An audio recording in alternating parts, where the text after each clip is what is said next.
எல்லா எலிகளும் ஒன்று சேர்ந்து அந்த பூனையை தூக்கிட்டு போற சமயத்துல ஒவ்வொரு எலிய தன்னுடைய வாய்க்குள்ள போட்டு முழுங்க ஆரம்பிச்சது அந்த திருட்டு பூனை.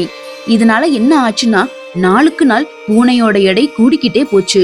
அதே நேரத்துல எலிகளுடைய எண்ணிக்கை கொஞ்சம் கொஞ்சமா குறைய ஆரம்பிச்சது. அந்த எலி கூட்டத்துக்குள்ள டின்டிகான்னு சொல்லக்கூடிய ஒரு புத்திசாலியான எலி இருந்துச்சு. என்ன தப்பு நடக்குது, ஏன் எலிகளுடைய எண்ணிக்கை குறைஞ்சுக்கிட்டே போகுதுன்னு தெரிஞ்சுக்கிறதுக்காக ஒரு திட்டம் தீட்டுச்சு. அந்த திட்டத்தின்படி ஒரு நாள் எல்லா எலிகளையும் ஆற்றம் வரைக்கும் போக சொல்லிட்டு தான் மட்டும் தனியா பூனையோட நடக்க ஆரம்பிச்சுது. எலிகளோட திட்டம் என்னன்னே தெரிஞ்சுக்காத அந்த திருட்டு பூனை அந்த டின்டிகாங்கிற எலியை தூக்கி வாயில போட்டு முழுங்கிடுச்சு. இந்த காட்சியே ஒளிஞ்சிருந்து பார்த்த எல்லா எலிகளுக்கும் பேரதிர்ச்சி. தப்பிச்சா போதுண்டா சாமின்னு ஆளுக்கு ஒரு திசையில ஓட ஆரம்பிச்சிருச்சு. எலிகளை சாப்பிட்டு ருசி கண்ட அந்த பூனைக்கு மறுபடியும் பழங்களையும் கிழங்குகளையும் சாப்பிட மனசே வரல. கொஞ்ச நாள் அப்படியே பட்டினி கிடந்து கடைசியில செத்தே போயிடுச்சு.